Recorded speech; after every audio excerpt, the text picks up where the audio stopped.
Alright guys, what is going on? Welcome back to another video. Today we're going to be looking at the Anvil Hawk? No, that was last episode. Today we're going to be looking at the Hurricane. And I mean, just look at her. I mean, again, this is like similar inspiration to the Gladiator, but it feels more. I think this is a medium fighter. No, I was wrong. It is indeed a heavy fighter, which is, I should have guessed that from the two massive repeaters on the front of the ship, and then the cannon on top. But yeah, I mean, let's go ahead and take a look inside of this thing, shall we? So, what is this? Hatch. Hatch? Hello, hatch. Oh, it's the same style as the Gladiator. Okay. And the Hawk. Sorry. I feel like it has the same, what's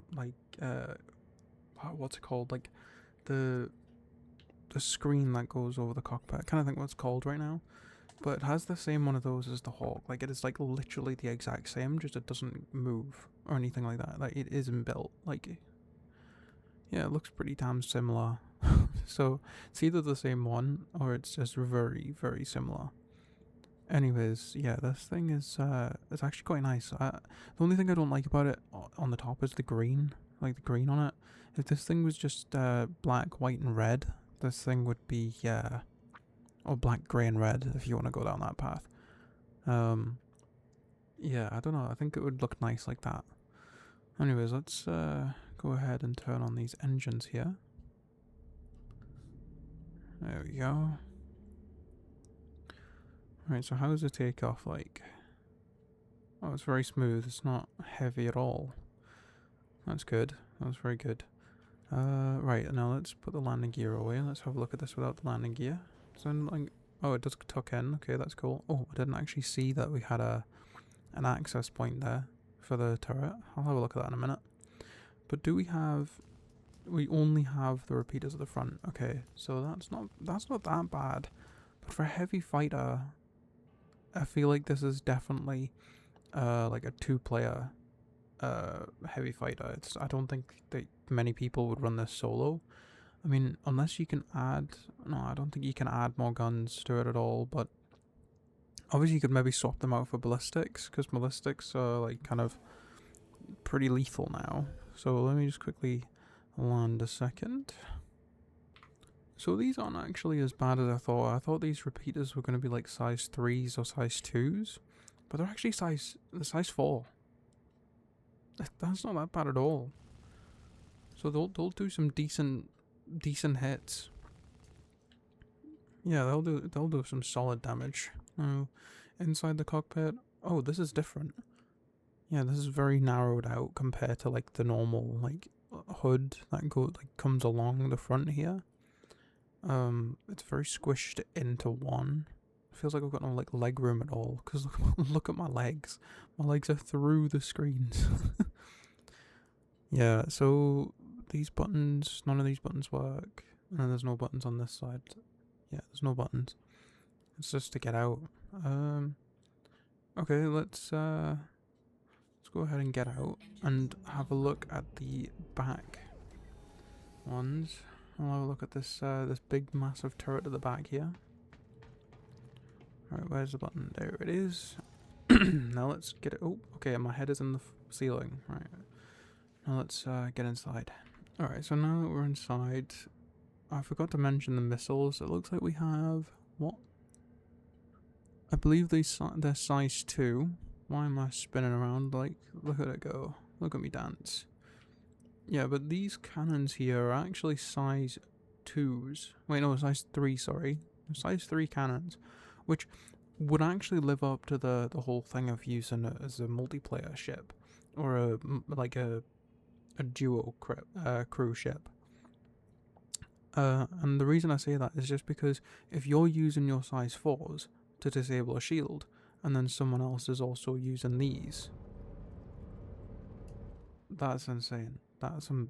That's one hell of a lot of damage in one spot. Obviously, again, it just depends on a case of whether you can actually shoot or not. So let's get...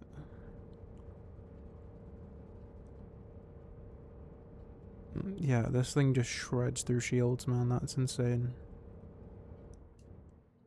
Like, and the thing is, it refills so fast as well.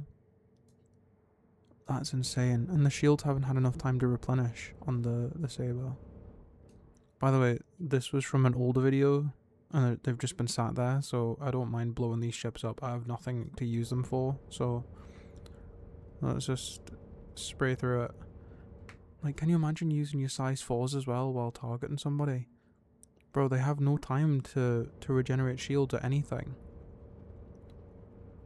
That's crazy. I'm not going to blow it up right now, but we'll save that for another time. But yeah, that's crazy. That's insane. Yeah, so I think if you have a friend who can, like, you know, jump in the ship with you, it's definitely worth it. Honestly, I've never flown this ship before. This is my first time ever viewing or flying this ship, and I'm actually like surprised. This is the first time I've ever like actually been like, oh, that's a thing.